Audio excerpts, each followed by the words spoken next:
Energy is an invisible currency, the most precious asset that no one can give, lend, or compensate for on your behalf. Have you ever reached the end of a day where your body isn't yet exhausted, but your soul feels heavy with a silent fatigue? This depletion rarely stems from a single major event.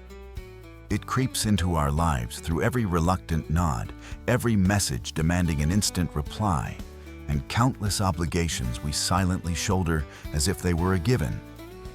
We live under the cruel illusion that our endurance is infinite, that we can keep distributing our attention to everything without paying a price. But the price always exists: fragmented focus, eroded peace, and a life meant to be lived deeply, slowly drifting away in a state of exhaustion. Marcus Aurelius once reminded us that the mind is a fortress belonging to you alone.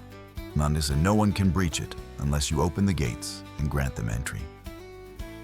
Therefore, setting boundaries and rejecting the noise does not make you cold or indifferent. On the contrary, it is how a mature individual nurtures resilience and self-respect. True strength does not lie in always being ready to bow to every call, but in the quiet discipline of choice. When you know how to withdraw your energy from meaningless places and invest it in what truly deserves it, you are not just protecting your peace. You are ascending to a higher realm of inner freedom. You owe no one your exhaustion. You do not owe the world a shattered mind just to trade for the feeling of being good enough in the eyes of others. What you truly owe yourself is full presence, a clear spirit, and a life lived with intention. If you are ready to rebuild the necessary boundaries to protect the fortress of your mind, join us at Stoic Journey. Subscribe to the channel, leave your perspective in the comments, and share this video as a quiet manifesto for the inner freedom you deserve. But to truly halt this erosion, we must correctly name what is silently draining our vitality every day. The truth is, the most dangerous source of destruction isn't always external demands. Sometimes, the most ruthless energy vampire is a mental habit rooted deep within you. Silent, familiar, and subtle enough to control your entire life without making a sound. 1. The truth about the invisible.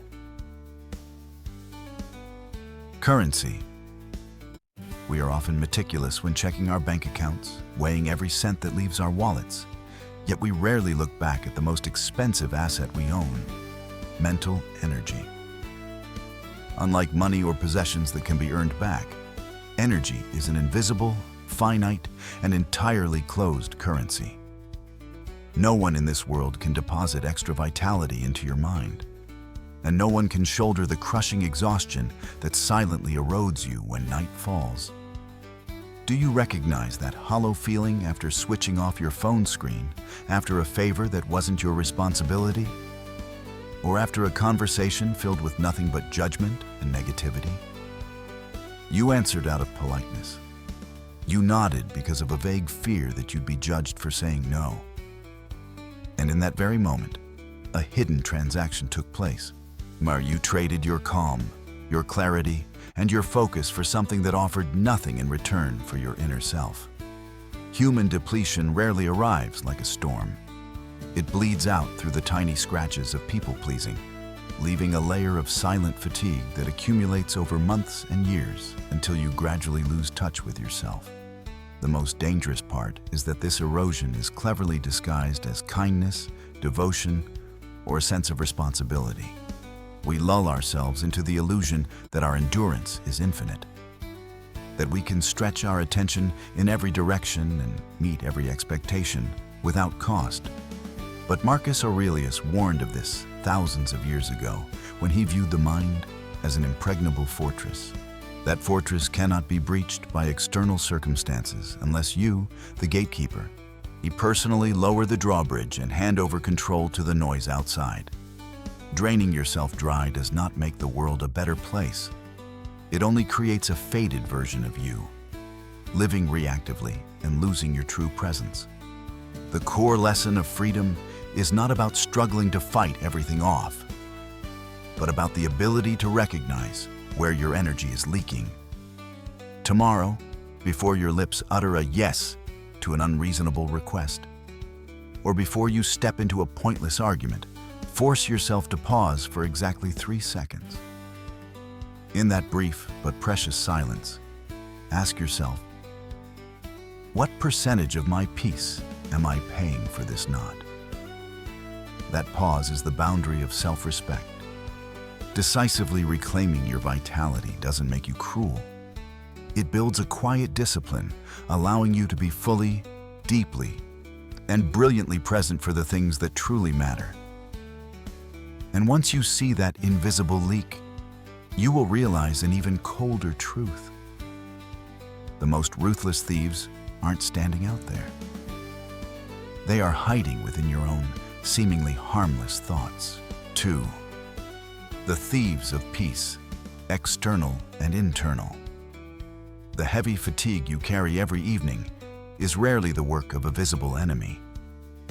When the bedroom door closes and the body is allowed to lie down, the mind continues to be pulled from one place to another. It is in these supposedly quiet hours that the thieves of peace reveal themselves. Silent, persistent, and more ruthless than any physical exploitation. The danger is that they rarely appear with a violent face. They often wear beautiful names: responsibility, empathy, or the anxiety of perfection. The wear and tear often starts small: a vibration of the phone late at night, a work notification that isn't truly urgent, a favor you have every right to leave for tomorrow. But then, the fear of being judged, or the invisible pressure to prove your devotion, makes you open the device and respond immediately. That exchange might only take a few minutes, but its aftershock is enough to shatter the stillness of the rest of the night. It is an unequal trade. You exchange your clarity, your rest, and your peace for someone else's fleeting satisfaction. This is how the world erodes us, not by force, but through our own unconscious consent to borrowed expectations. However, the most dangerous thieves are not outside. They live in your head in the form of silent, endlessly repeating scripts. It is when you exhaust yourself over a dead-end dialogue that never happened. It is when you silently measure your worth against a stranger's highlight reel. It is when you carry obligations invented by your own mind and serve them as if they were holy commands. This comparison, imagination, and self-judgment consume energy long before life places an actual burden on your shoulders. Epictetus once pointed out that people are disturbed not by things, but by the views they take of them. And that is the heart of the matter. Your energy is rarely taken by force. Most of the time, it simply leaks through doors you unconsciously left open. Seeing your own complicity in your exhaustion is a stinging truth. But it is also the first gate to freedom. As long as you view yourself as a helpless victim of circumstances and others, you cannot reclaim the authority of choice. Yet, recognition alone is not enough to save a fortress rotting from within. To plug those invisible holes, you need a more precise action. Bring the hidden losses into the light, name them correctly, and turn unconscious depletion into something that can be observed, measured, and controlled. Only then do you truly begin to win back the power over your own mind. 3. Practicing an energy audit in daily life. To answer that question, we must begin with a candid inspection of our own living habits. Do not let exhaustion pass by like a vague illness with no known cause. Instead, transform your irritability, lack of focus, and feelings of depletion into clear data. We are well versed in auditing our money, assets, or time, yet we rarely possess the courage to appraise the quality of our own presence. Therefore, on a weekend evening, in a moment of silence, away from your phone and the constant noise demanding attention, try looking back at the mental footprints you have left over the past 7 days. There will be conversations that leave you feeling lighter, as if your mind has just opened a window to breathe more deeply. But there will also be afternoons where you lingered too long in a suffocating space, listening to endless complaints simply because you were hesitant to leave, fearing you might appear impolite. You return home with your body intact, but your inner vitality has been nearly drained dry. That hollow feeling is not a coincidence. It is the lingering trace of a poor trade you silently accepted. Sitting down with a piece of paper or a few minutes of meditation is not a flowery ritual. It is a method of dissecting the truth. When you begin to record where your attention has been spent, you will touch upon an uncomfortable reality. The majority of your energy is not taken by great malice from the outside, but is eroded by the very times you allowed it to happen. People-pleasing, the habit of soothing others' emotions, and the fear of facing silence have quietly turned you into an accomplice in your own exhaustion. Yet, this appraisal process grants you a profound privilege: the right to not react immediately. By observing your depletion as an outsider, you begin to strip away the weight of unreasonable demands.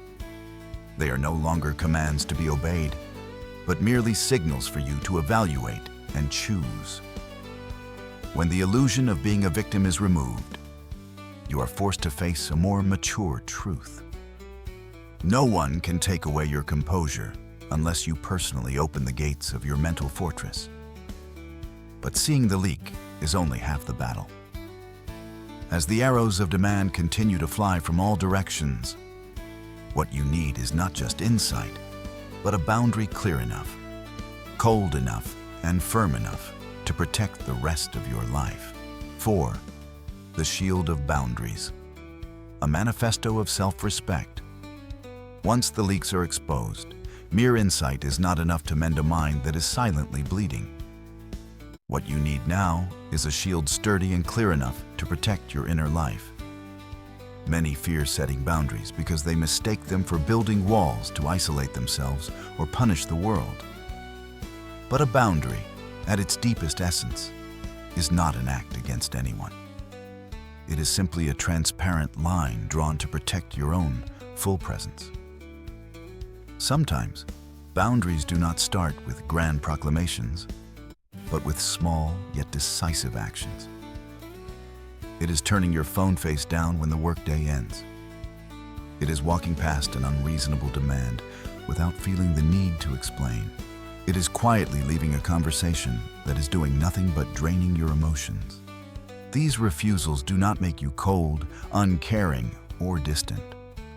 On the contrary, they are the discreet yet precious manifestos of self-respect. When you clearly distinguish between what belongs to you and what is a burden you aren't meant to carry, you are acting with wisdom, not selfishness. This clarity helps you live with intention instead of being swept away by the demands of others.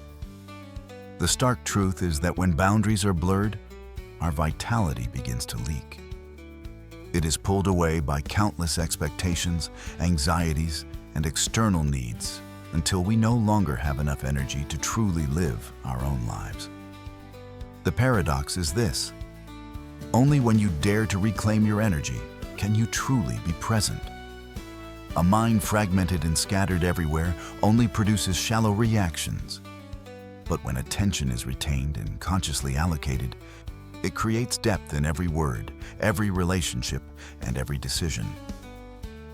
The discipline of boundaries, therefore, is not coercion or punishment. It is a form of liberation. Every no spoken at the right time shapes your posture in life and quietly informs others of the limits of the availability you can give while still maintaining your inner integrity.